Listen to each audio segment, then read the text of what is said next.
Hello, world. All you Facebooks, all you ones and zeros out there. I'm also ones and zeros. I'm assembled into this combination that looks approximately how I look in real life. Isn't that crazy? But I'm still ones and zeros, all of it, when you break it all down. And then you break it down even further, and those ones and zeros become nano numbers, I guess. I don't really know. There's theories there, I'm sure. Anyway, today is Wednesday, June 24th, 2020, or as I like to call it, 2020, the year of vision, or lack thereof, depending on where you're looking or seeing. I'm feeling very introspectful. Spectful, that's it. Today on our program, we have author, actor, former Whiffenpoof? Yes. Actually, lifelong Whiffenpoof. Mr. Jonathan Rabb. I'm just going to bring him out because I just want to talk to him. So here he is, folks. Jonathan Rabb. Hey. Hey, guys. How's it going? It's good. It's good. I'm back at my desk talking to someone on my computer. What a surprise. Thanks for having me. Thanks. Oh, you're welcome. You're welcome. Yeah, it seems to be more and more what we're doing, and I do it for work as well. I mean, I'm a director of IT for a company, and I'm all the time. We're on Microsoft Teams trying to figure out what someone's problem is, and I think that's just what my job is now. Even when I go back to the office, that's going to be what it is. Yeah, I got to say, I'm wondering how many of us are actually going to go back to the office or change the way we're doing things. I mean, even, writing is one thing. I mean, that I've always done it this way. But teaching, there are certain things I learned about teaching that I never knew about that are very, very helpful using this kind of technology. And I'm hoping some of this resonates. I mean, my fear is we come out of this and, it's tragic. We've lost a lot of lives. It's been a huge scare, people's livelihoods and so forth. But hopefully on the other end of this, we won't just go, oh, yeah, that weird thing. But now let's go back. I'm hoping this is a watershed moment in the way we do things. Anyway. I think, I think there's no way that it can't be a watershed. I hope. History teaches us that, boy, it takes us a lot of watershed moments to find, oh, yeah, we shouldn't be doing that thing. I was thinking of the French in 1789. There were a lot of warnings before then that maybe things weren't right, but now they finally got it. And then they didn't, and, so we'll see. Yeah. So you're a professor at the Savannah College of Art and Design. I am, yes. I teach writing. Obviously, my background is fiction. I do long form fiction prose. Primarily, I think my last few books have, I guess my last 4 or 5 books have been historical fiction. I come from a long line of historians. My father was a historian. He taught at Princeton for 40 some odd years. Both my grandfathers were historians. My mom's father taught at City College for 43 years. Wow. And so when I said to my dad, I think I'm going to write fiction. I don't know if you felt it, but there was a shift in the tectonic plates. And, my first couple of books went, but then when I got to I said, Dad, I think I'm going to do historical fiction. I think he went, okay, you're back. You're good. But the book that I just finished and is now up in New York, the manuscript, I mean, it won't come out for a while. It's contemporary. I haven't done that in a long, long time. I guess I just was so troubled by the world that we're living in right now that there was no way to, not necessarily hide. I think that's wrong. Every time I've done historical fiction, I'm writing a book about the time that I'm living in. I think that's what any writer is doing. I mean, I wrote a book, 1919 Berlin, called Rosa, and that takes place in Berlin in 1919. But, that was during Bush too. And I just felt that it was really the beginning of some level of politics of fear. And 1919 Berlin was a perfect way for me to talk about that without actually saying, "Hey, Dick Cheney," and so it didn't. I don't want to be a polemicist. You know, I don't want to sit up here and go like this. But this situation is, you know, I don't want to hear it unprecedented. We hear it all the time. I mean, it's just I don't know how to describe it. No, and I mentioned before, you know, this is 2020, the Eurovision. I think it's going to take us a while for us to get past this to even be able to see what occurred. You know, absolutely. I think anybody who's trying right now to say, "Oh, this is that," doesn't understand how history works. I mean, we're not going to know. We're just not going to know how to process this. All we're trying to do right now is live through it. And, you know, obviously, given my background writing fiction, I think the only thing that leads us through this is a healthy sense of empathy. And that, to me, is we're not quite hitting that mark. I mean, obviously, social political dialogue is indicative of the fact that we're really bad at empathy right now. And this is a time where we really should be kicking into high gear. And the reason I say as a novelist, I truly believe that this is completely self-serving. I think we learn empathy by reading novels, as opposed to short stories or anything like that, where you can go in and out. A novel demands more of your time. I would say now, some of the best writing that's going on and really does allow us to understand empathy are these long form series on Netflix, Amazon Prime. The stuff that's streaming is dynamite, but I don't think we learned it in a 2.5 hour movie. No. And I just, you know, obviously you've been on Facebook or Twitter or Instagram. The disconnections right now have everything to do with an inability to step outside of ourselves and into someone else's shoes, even if you don't agree with it, so that at least you can talk about something. We don't even talk now. Right. How that is going to play out historically when we look back. I mean, there are a lot of future PhD students in anthropology and politics and history who are going to make wonderful careers focusing just on this moment. Anyway, I've sort of gone off on. No, that's what this is about. Like I said, you asked me earlier, you said, "Is it casual?" I said, "Yeah, it's casual." Good. It's a conversation. And I don't want to, I'm not foisting this is just the way I look at it. You know, and for better or for worse, as a novelist, I spend, 2 years as God. Characters and doing stuff. So my way is the way in the books. Although sometimes characters do things and you go, "What the heck are you doing?" Yeah. And you have no choice but I've got to make sure that I don't take that attitude from my tiny little world typing to the world I project. Yeah. That's so true. So true. I had a novelist on, I think it was a week ago, Will North Kleckler. He's basically developing a whole world, though. He's going into that whole Tolkien-esque genre of world developing. So and he didn't even mention that. I had to mention it to him. So in a way, you're like God. And then he was like, "Oh yeah." I fully admit that. And there's like that line. Do you know the movie Groundhog Day? Oh yeah. There's that one moment where he's eating. He says, "I'm God," and he goes, "Well, I'm not the God. I'm just I'm a God." And my next book, I'm a God. And I've created 2018 Mexico.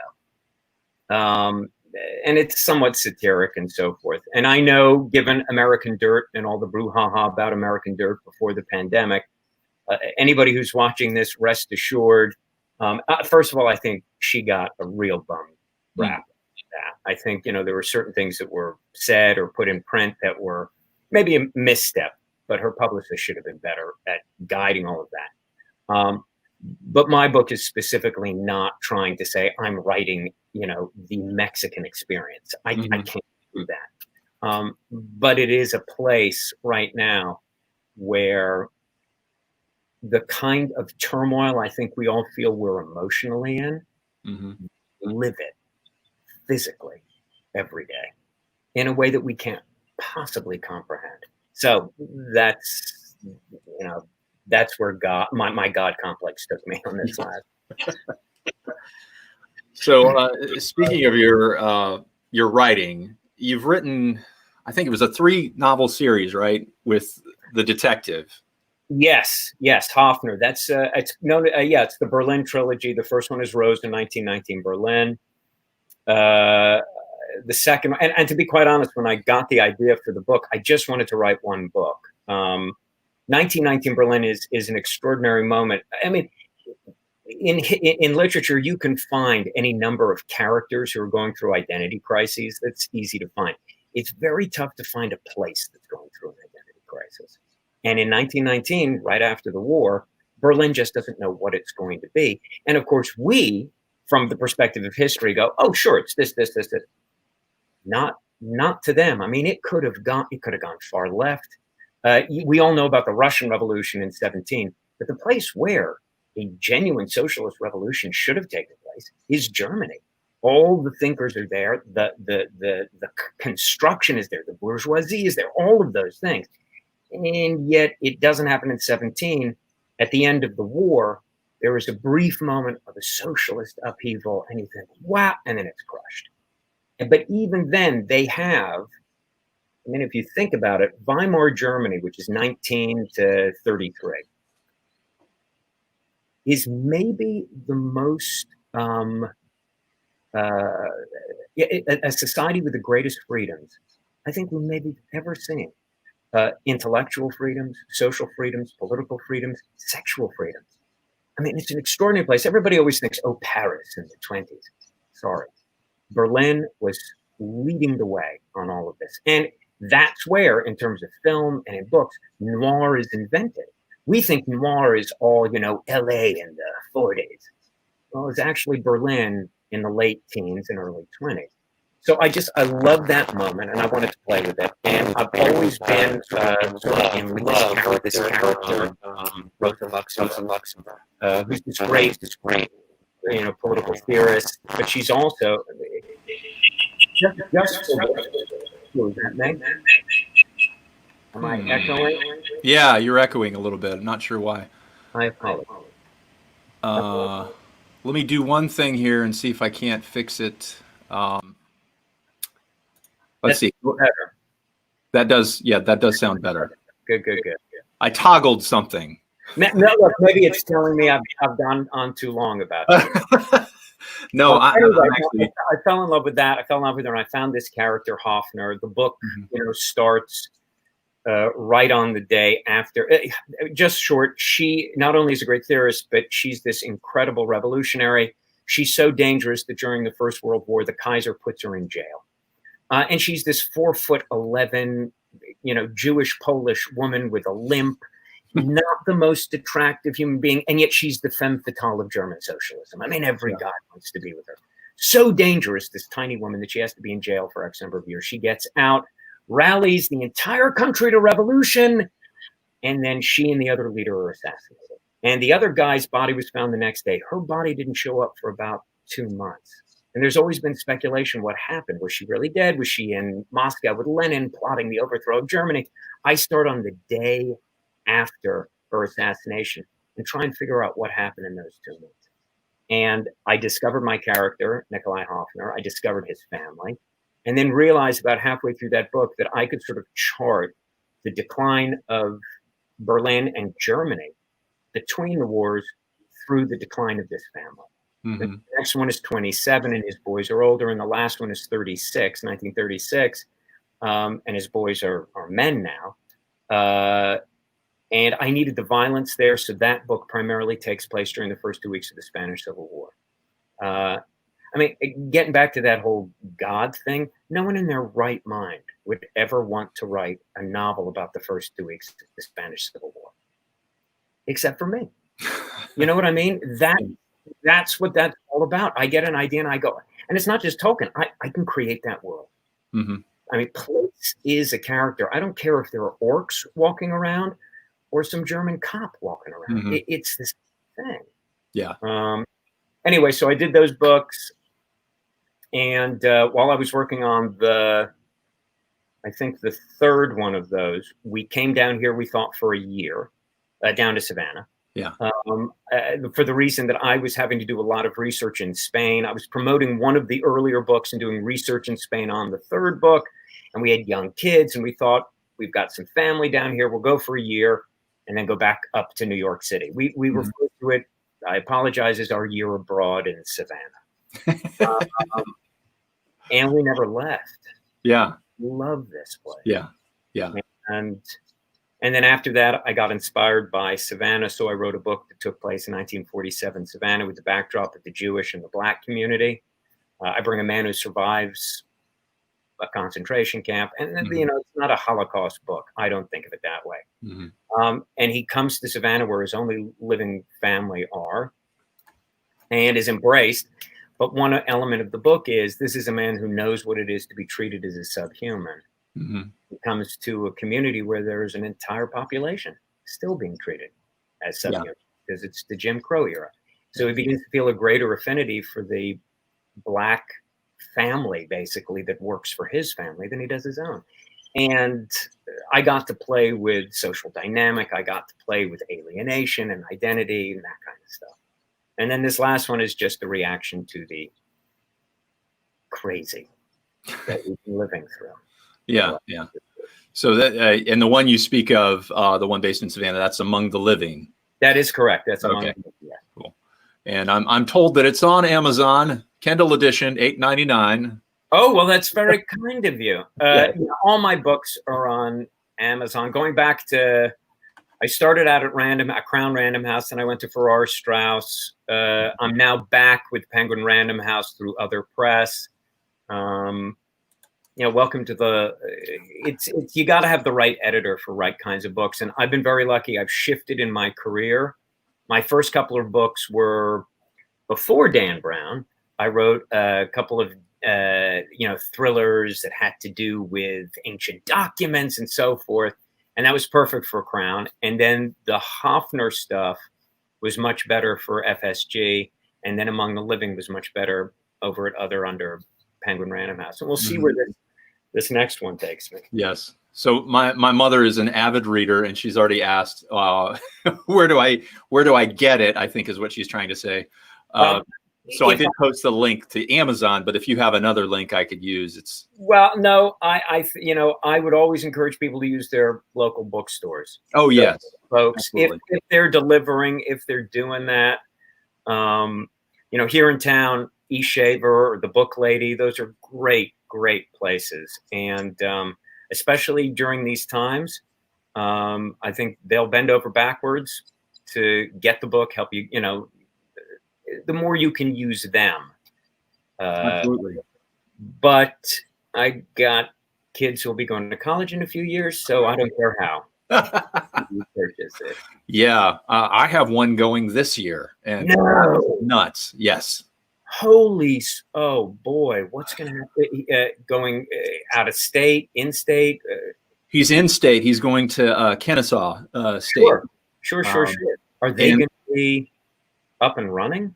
We've been told that they will be, and they're supposed to be up and running in August. So we'll see what happens. They do say that the semester will be, they'll have on ground classes until the end of the semester. And then at the very end of the semester, they're going to switch to a more online method. But it's kind of crazy. And I think a lot of colleges are doing that, where they're shortening the semester, and then during the winter break, it's going to be longer before they bring the spring semester back. Yeah, in anticipation, hoping that vaccine is exactly. Yeah. Well, congratulations. I feel so terrible for the kids for whom I know this was their senior year and then going into their freshman year. It's you never get that back. Right. Look, but at the same time, if that's the worst thing that has happened, count your lucky stars. We've got twins. Your daughter and my daughter know each other well, and we've had to remind ourselves that we're part of the very lucky few. Who could, as you said, you're online. You can do your job. You could do whatever. And very honestly, Savannah is one of the better places to be right now as Agreed. far as exposure. I know that people are going out and they're not exactly, in my opinion, doing what they should. But essentially, we're not as exposed here to begin with. So I understand that freedom. Yeah, I posted something yesterday on Facebook. I said, I just don't get it. I get to walk outside every day and look like Bane. I mean, I read that. Yeah. And I'm working on my voice. Yes. And, I mean, and I say, come on, people, Bane it up. Let's go. Yeah, I love the fashion trend of like putting a decal on the mask and coming up with whatever you can. I have people smiling at me or frowning at me, and I'm not seeing their face. It's good. Look, that also goes back to, on a more serious note, back to that idea of empathy. The reason I wear the mask is to protect you, not myself. Right. That's the whole point. This little bit of cloth or whatever is not going to stop me from getting something. Right. But it might stop you if I've got. And somehow that's been flipped on its head. Mm-hmm. I've tried to wrap my head around so many things, and at the end of the day, you do what you think is right. Yeah, and here's what I take away from all of that is the fact that none of these opinions that are shared, that go back and forth, are actually shared in this way. It's always, here's a snippet of whatever anger I have to get out at this moment. Correct. And I want you to react to it. Yeah, and it's not well thought out. It's simply, but it also feeds on a kind of curated anger. Yes. Ooh, let me go and find a place where other people are. Here's a meme, and now let's all go. Yeah. As someone who works with language, emojis were bad enough, but memes. You're going to tell me an entire story. I know a picture paints 1,000 words. Yeah, not so much. And I mean, again, if people could just get on, if you had two opposing views, dare I call it point counterpoint, and you just actually had people who had to see each other's faces, the way a phrase is affecting someone. Mm-hmm. We don't have any of that on the internet. Facebook doesn't allow us to read body language. I have trouble sometimes even reading text. I sent, this is a story in our family, a graduate student once sent me a proposal for her thesis.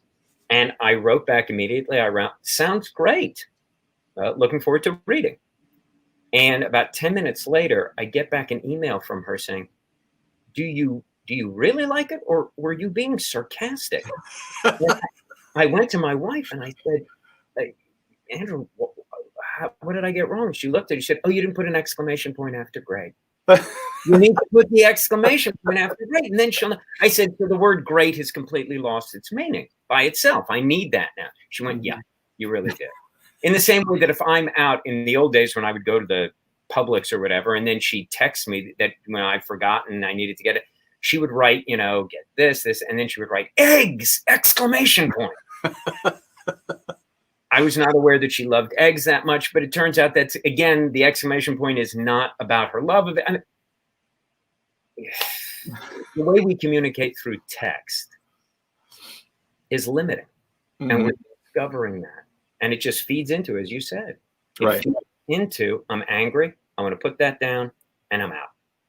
It's almost as if we've all got a stick, and we're just poking. Yeah. We're going to get a reaction. And honestly, I'm so guilty of it. I tend to always want to try to communicate with someone through text first, but I'm realizing now that, and I probably realized it a long time ago, I just have ignored it, is that the first thing I should do is call someone, because that's where and even at some point I'll be able to meet you face to face and say, hey, I've been looking for you.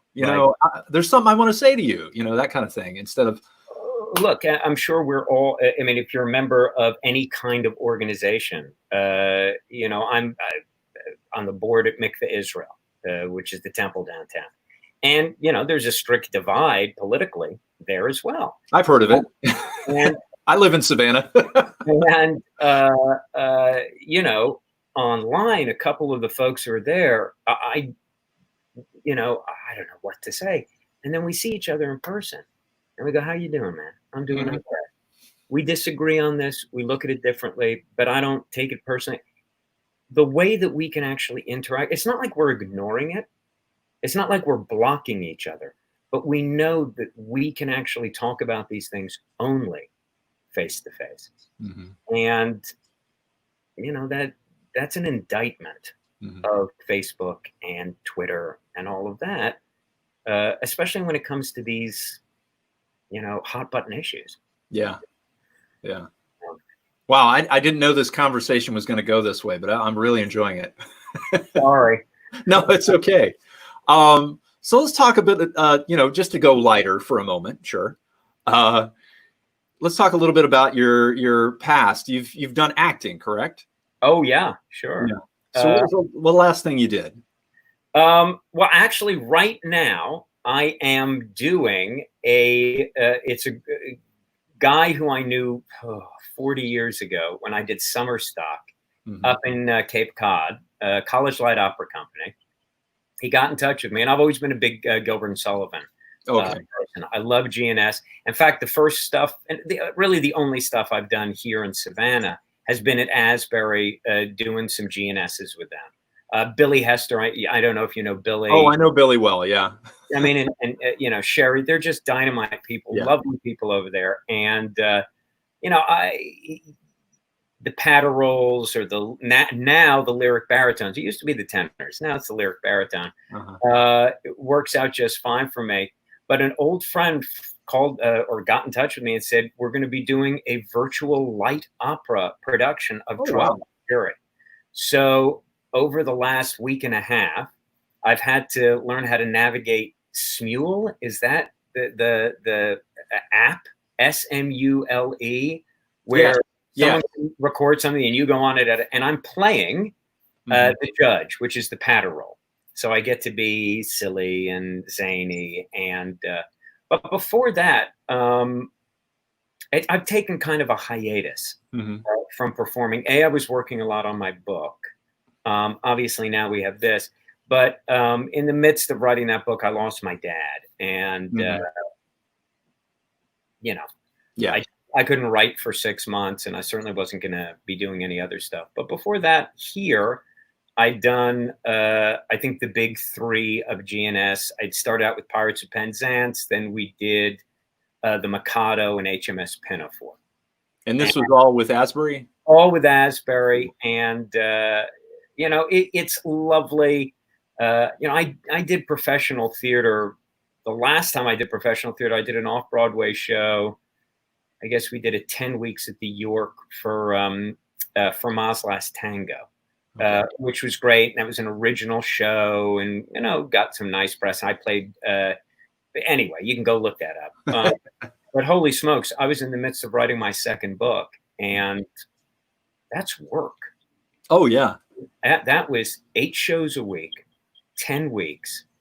And I was playing the tenor in that. Yeah. So I would basically do the show, go home, go to sleep, get up, work on my book, not speak to anyone, go back to the place, do the show, go home and go to sleep. I couldn't go out and have fun. Mondays off? Yeah, it was Mondays we were dark. But, you know, and that was just around the time that I met who would be my future wife, Andra. And she at the time was the director of primetime casting at CBS TV. And so she said, it's a business. Welcome. You know, this isn't just fun and games. Yeah, you gotta be able to give on Thursday afternoon the same that you're given Saturday night.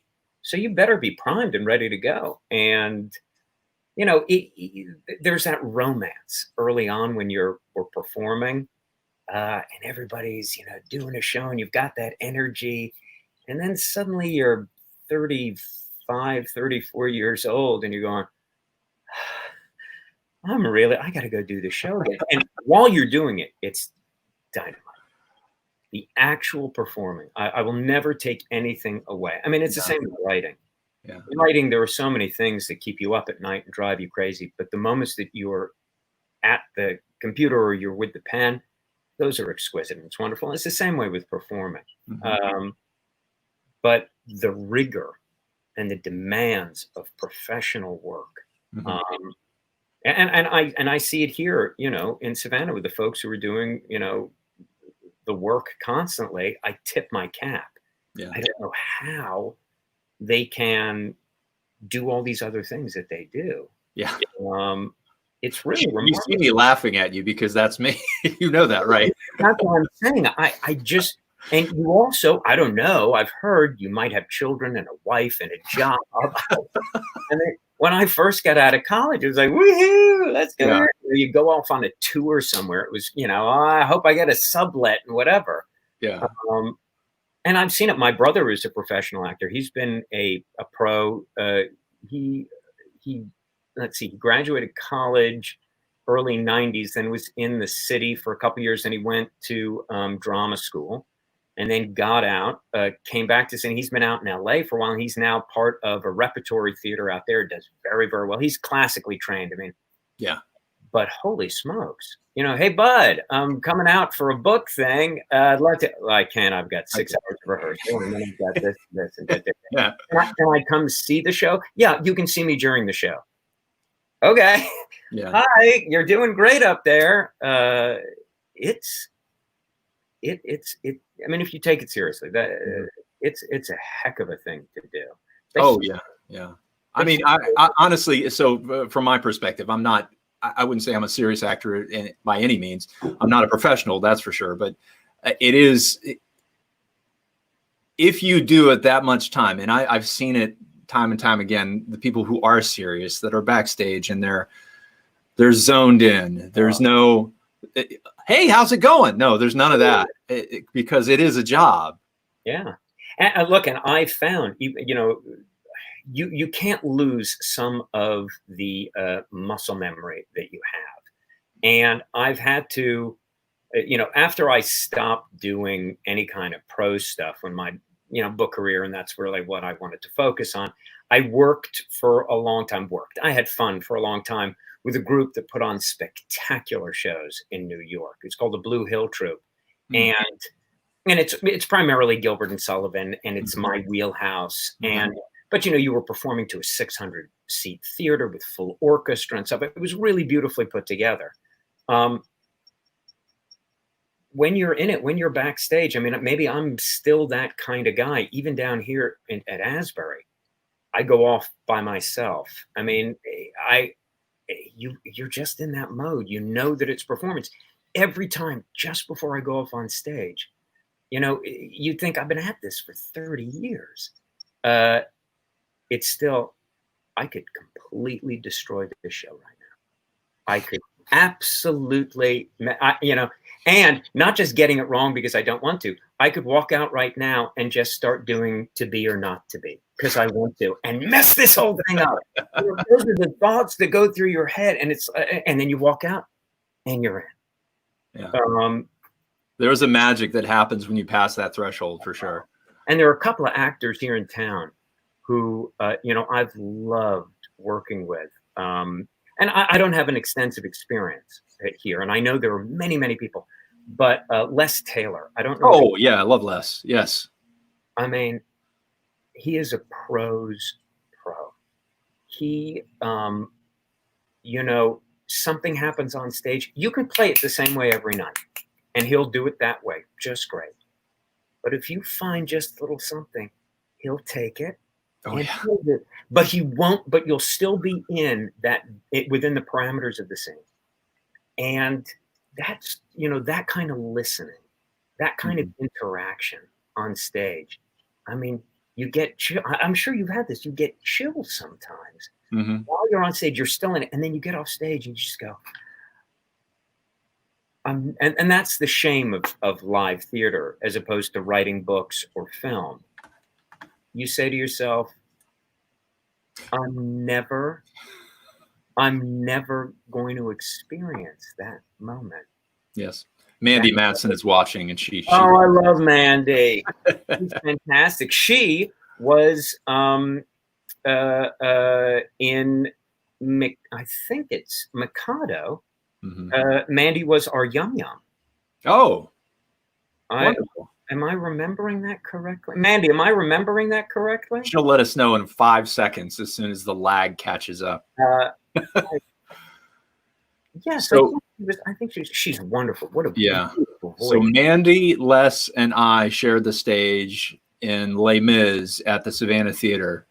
And yeah, so Mandy and I were townspeople. I was also the not the landlord, the factory. The house? Oh, you mean yeah. Were you master of the house, or were you the one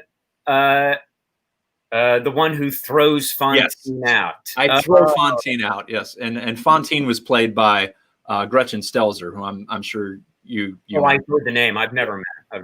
Oh, I'd love to do. I've always wanted to do Javert in that, but they'll always get some huge person to do that. So. Oh yeah, so our Javert was 6'7". Oh no, I don't mean to. I mean, I'm 6'4". I know. but no, I'm talking about like someone who is doing it professionally. Right. This is what I mean.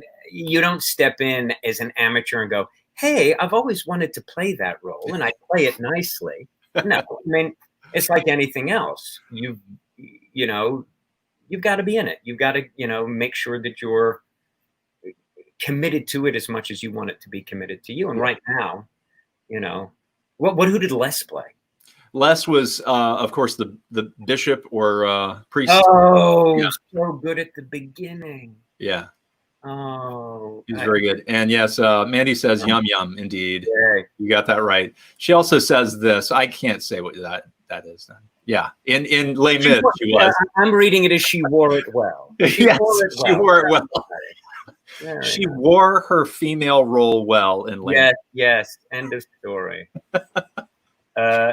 Yeah, I mean, but the opportunities to perform here are incredible. I mean, when I made the turn up in New York, and I would say that's probably, when did I really make the turn? My first book came out in '98. And then the last pro gig I did was in 2000. And I was about to get married, and the book career was, it was going nicely. So, and I really do believe that within the arts, you have to commit, especially at the beginning of a career, to one thing.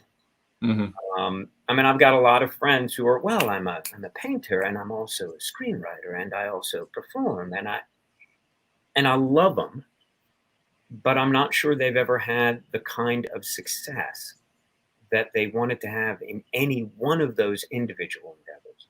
I mean, my first couple of books, there was interest. It'd be great if it became more than just an option and it became made, but, turning some of the books into movies or whatever. And I remember someone saying, well, would you want to do the screenplay? And in my first couple of books, I went, no idea how to do that. How do I distill 130,000 words down to 110 pages of dialogue with a couple of, it's not my wheelhouse. And I'm not going to pretend I know how to do that. That's a different muscle. Now, having done certain stuff and, having moved some of my stuff to other media, I'm more comfortable. But that took, 15, 20 years to get to it. So, I really sort of faced a question: where am I going to really focus my energy? And I think, if there are any younger people in the arts watching this, I think you have to make that choice. Yeah. I think you have to be willing to commit. And it's hard. I love performing. And you can be really good at something. But you've also got to recognize, do you have the willingness to sacrifice everything else for this thing? And then you have to find people in your life. The idea of going out on tour with young kids or any of that, just, that's tough. every 2 years or so, or 2.5 years, maybe it's longer now since I have a steady gig and someone pays me every 2 weeks, whether I write or not, which is kind of incredible. Yeah. You know, when I get towards the end of a book, the last 6 weeks of a book are hell on everybody in this house. I'm up all the time. You know, I'll write till all hours. I'll go sleep for a couple hours, and then I'll realize, and I'll go back down, and then it's playing. It's over. Then soon, when I get the edits back from my agent before we go out to, you know, my publisher, it's going to be some kind of misery like that as well. But you have to, you know, you find a person who recognizes that that's going to happen. I can do that every 2-3 years. If it was constant with theater, you know, I don't know how friends of mine who have been doing it for so long sustain those kinds of relationships. But anyway, that's a very long answer to your very short. No, actually, you had me thinking that whole time about my past couple of years and the fact that I have had a full-time job, and then I have done a ton of theater at the same time. I gotta say, you're in everything. And I was. Well, you know, yeah, well, you will be again. I mean, no one's doing anything right now. But, you know, you've also worked at so many different venues.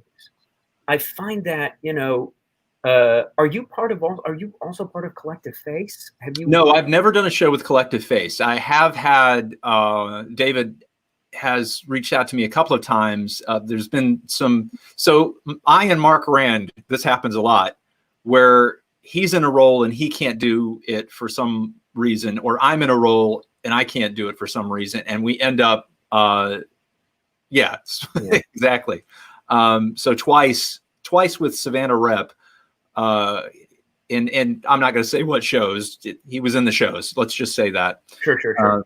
But it just happened that I couldn't do the show and he was available. And so if there's a network of guys my age, it's me and Mark Rand. Yeah, I mean, and I realize, I mean, I tip my cap because that's a heck of a commitment.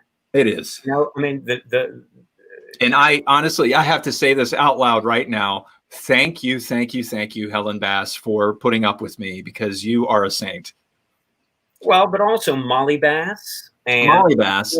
And I don't, what is your son's name? My son's name is Jacob.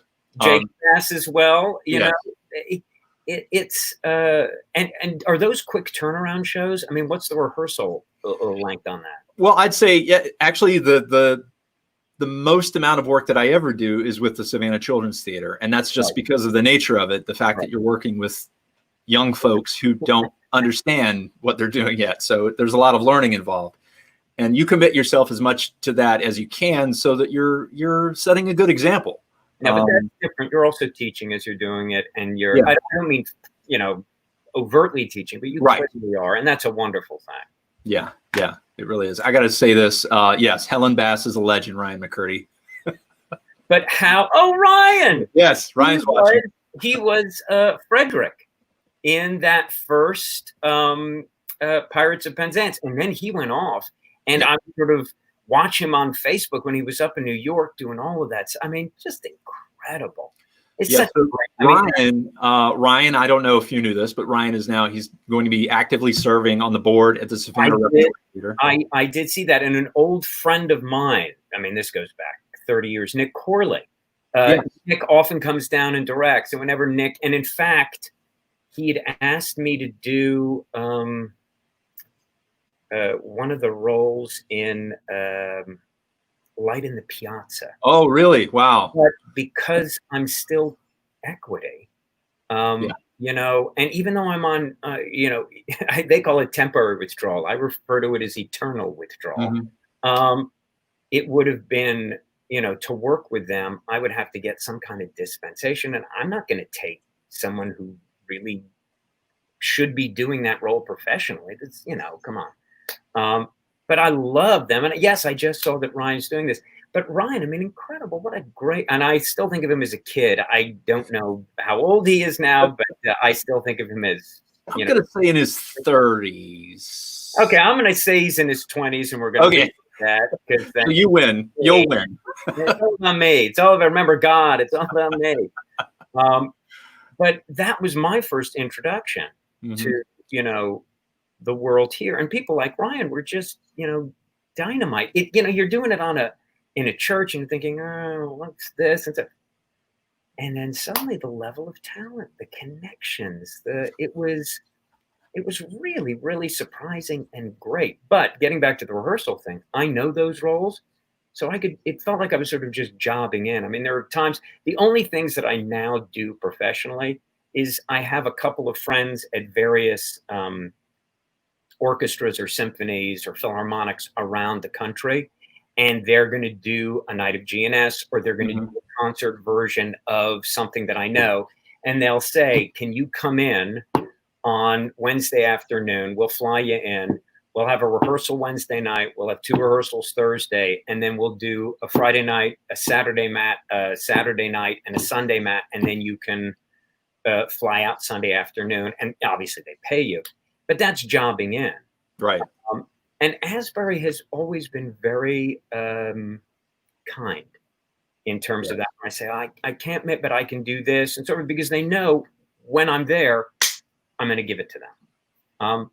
And that's very different from the children's theater. The children's theater, you have to, because the kids, I mean, we have children who do it. They need the people there so that they understand how to move forward. Professional actors, you know, he'll do this, this, this, this. Now you do your thing. Yeah. You know the cadence by then, what you need to do.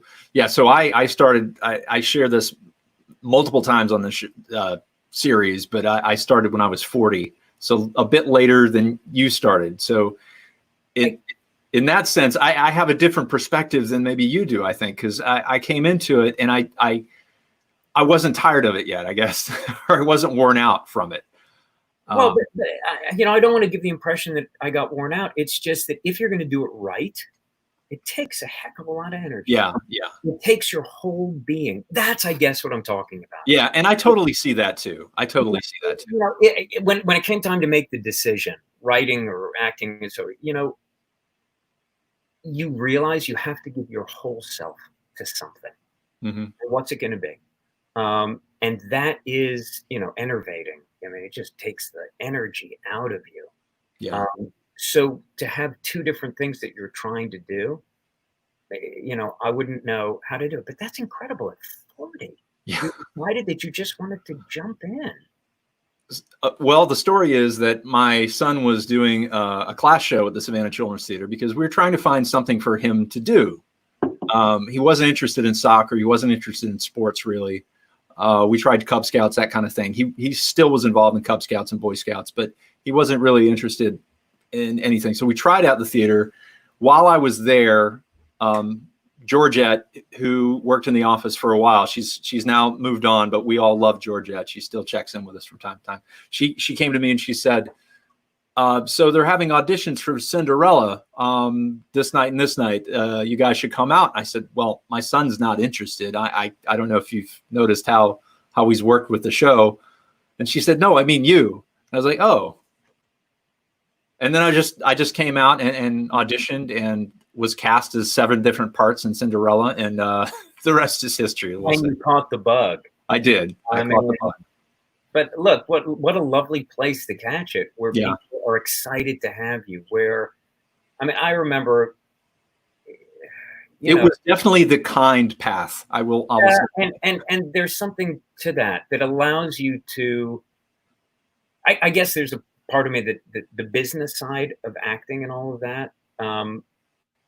I never need to see that again. Yeah. I mean, I still have a level of romance that I associate with the theater and performing. And it's more about the relationships and the joy. Writing, yes, while I'm writing, it is romance and joy. But the moment I stop, then it's marketing, then it's PR, then it's this, then it's that. And that's being a grown-up about it. I got to be a grown-up about those things. With the theater, I don't want to be a grown-up about it. And the venues here and the ones that I was with in New York before we came down here, after, you know, I was fully committed to writing, allowed that. Yeah. I don't think there's anything wrong with that because you see it in the performances. I mean, you really do. You go to a Savannah Children's Theater performance and you go, everybody up there, except for your son, is really loving it. Right. And, you know, that's infectious. Mm-hmm. That's great. And that's what it should be. Mm-hmm. And it, you know, and there are other things where you go and you go, these are pros. I mean, I've seen, what did I see? The Collective Face. Did they do August Osage County? Yes. Yeah. Yes. That was Carla. I believe Carla was in that. Yeah. I mean, I have a tendency to go, not see anybody, and leave,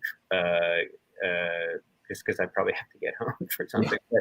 But, you know, those are folks who really are digging in, and also Savannah Rep and all of, you know, all of those places. Now, did you get a chance to see Unvarnished this last season? No, I didn't. As I said, even before the pandemic, I sort of cocooned myself. I needed to finish the book. Right. And I'd lost, you know, about half a year. Yeah. Yeah. And I don't look at it that way. I don't go, oh God, you know, it's life. It's going to happen once in my life. And, you know. So we're at 4 right now, 4 months. 4 months. Yeah. Oh, you're talking about the pandemic. Yes, I know what you're talking about as well. I was talking about losing my dad. Right. And so that really just shut any kind of creative inclination down. Mm-hmm. You know, I was teaching, and look, my agent was a good guy, and he said, no, everybody knows we don't need to see those pages yet. And I said, you're not going to.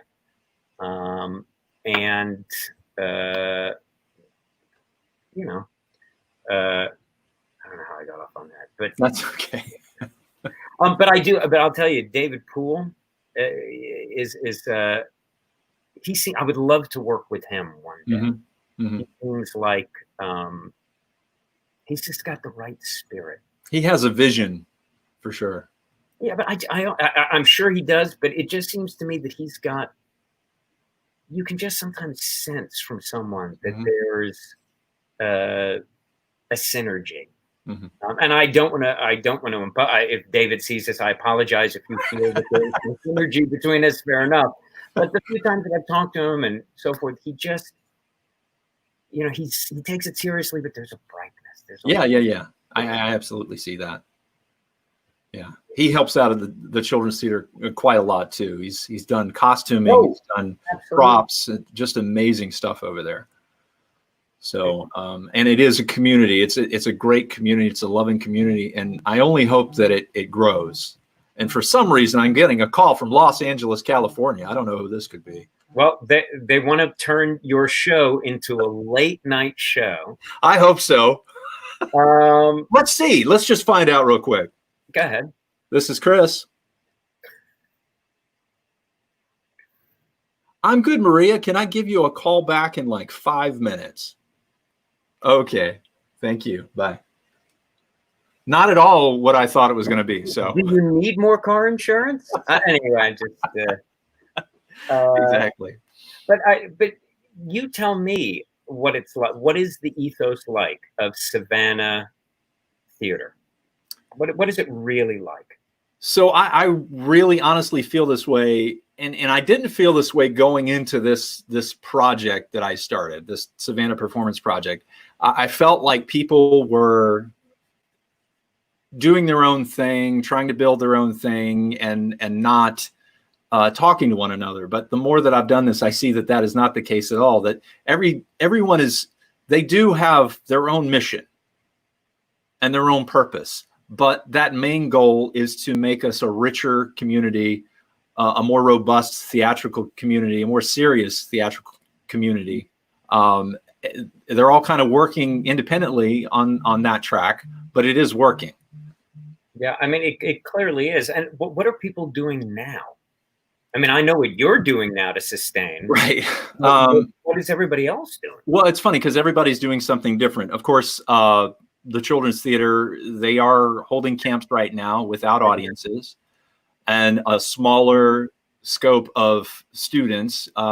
They limited all classes to, I think, are all camps to around 12. And because Amelia was signed up to be a counselor this year, and we just didn't, we weren't ready. Right, and it's totally it is an individual's decision for sure, and I would never judge anyone on that. That's what a family feels. So they're doing that, and I'm actually this week I'm going to have a couple of announcements from the Savannah Stage Company. That'll be on Friday. I'm not going to say what they are yet. They did reveal them to me, but we'll find out during the show, and I'll act surprised. Good. And then Savannah Repertory has taken this time because they had to cancel Light in the Piazza, of course. They've taken this time to kind of draw back and figure out what their plan is. Sorry, somebody just came in the door, so I'm trying to. I think it's Molly. Hey, Molly. So they're building. They're kind of building a new way of doing things, I think, and they're reaching out to different groups to be able to teach and hold workshops and have other groups come in and perform as well as Savannah Repertory Theater. So everybody's doing something a little different just to try and come back up full and bright and living. But it's definitely happening. Well, that's good. I mean, the one thing that you don't want is this to sort of tamp out. Right. Certain places that need to have an audience. And I think this kind of thing, just doing this, as I said at the very beginning, so as we end this, this virtual performing, wrapping my head around it, doing it, the technical side. Amelia, my daughter, was the best production assistant I've ever had, figuring things out and so forth. But once you get that, the joy in performing, and the sense that I don't care if anybody else sees this, although, maybe I do. I care that the other people who are part of this see it and react to it. And that will be enough. And, if that's enough for me, then I can imagine that people who are doing much bigger things can find ways to use this technology to get stuff out there. Well, I'll tell you, when you find out when they release that, do let me know, because I do want to share it. Sure. I think it'll be on YouTube. I mean, they'll put it all together, and then it'll be YouTube. Cool. The person who's most excited is my mother. Of course. My mother's always excited. She was here now earlier. I think she's still watching. No. She went. Oh no, she got the Kindle and now she's reading my back list. She's got all 7 books. I think she bought 10 copies of each of them. Isn't that right? I just want to let people know that if you buy the original hardcovers or even the paperbacks, if you buy them in bulk and a hot glue gun, you can make like a beautiful stool or maybe a chair out of it or a doorstop. I was just thinking reading them back to back, like the trilogy. You could just glue them all together and just go. When I was a young writer, I used to, people would say, should I read your book? And I go, yes. Now when they say, should I read your book? I go, I don't care if you read it, just buy it. Yeah. I got kids going to college. So. Hi, Molly. How are you? Hi. I just bought frog safe plants. Oh, okay. Molly has her new venture right now. She wants a frog. She wants to get a frog. I'm getting a pet tree frog. So, wow. She drove to Home Depot to get all this stuff, and now she's returning. No, I just got frog safe plants. That's it. All right, good. Yeah. Do you know how much noise those make at night? No, I'm getting a female. They don't make noise. Oh, well, there you have it. I've done my research. All the research, yeah. All right. Well, okay. See you later, Molly. See you later, Rob. Oh, it's a joy. So they get bored and they come up with these ideas, and they're amazing ideas. Oh, Amelia has created an entire new wardrobe. I think she's really good on a sewing machine and so forth. Wow, that's amazing, because Molly does the same thing. She took apart a whole lot of clothes and then sewed them back together. So like eating a deconstructed Caesar salad. Yes, exactly. No, but I will say Amelia was instrumental this last week while I was doing the recordings, because she's so much more, you know, she has so much more ease with technology. Yeah. I don't know how to do. Oh, Dad, just okay. Now go. Yeah. Are you sure? Yes, Dad. I mean, I didn't feel her doing that to me, but it was. That's funny. Well, you mentioned YouTube. I would be remiss if I did not mention this as a strictly a self-promotional thing. If anyone out there is watching and you have not followed my channel on YouTube, subscribe now, because it helps. I don't know how it helps. The algorithms say it helps. But, Every little bit helps. Why do I feel like I'm on a PBS fundraiser right now? You will get a tote bag and a coffee mug. Helps people. Every little bit helps. And for the next 6 minutes, Chris will be doubling your donation. Anyway. I'll be doubling your subscriptions. Correct. But whatever. And you'll be doubling my salary for being here. Exactly. Yeah. Buy his book, subscribe to my channel. There you go. Those two things. Right. If no other thing comes up. Let's see. We have new comments. What are people saying? Okay. She has not gone online yet. Tell Molly I have lots of frogs. So those are the two things. Great. Somehow you and I were bypassed in that last comment. It's okay, Mom. I know you love me. Good. And I know you love Jonathan too, even though you've just met him. That's good. When I tell my mom about the link and she goes and watches it, she'll go, "Why didn't you tell? I could have been typing things too." Oh, well. It's 2020 hindsight, and it's also the year. Perfect. All goes together. All right. Well, anyway, Jonathan, this has been great. I've so enjoyed talking to you today. I didn't know what we were going to talk about, and I still don't remember what we did talk about, but it was very insightful. No, it was great for me. Thanks for having me, and good luck with this. Good luck with the project. And good luck with the theater once we get back to a sense of greater normalcy. Thank you, Jonathan. You have a wonderful day. Jonathan Rabb, ladies and gentlemen. Go read his books. They're on. I put the link for Amazon. If he's got some other link he needs to share, I'm sure I'll put it up there later. But and also we'll look for that Asbury HMS Pinafore. Not that. It was another Gilbert and Sullivan. We'll find out later. But thank you for watching. We'll see you soon. Tomorrow, in fact.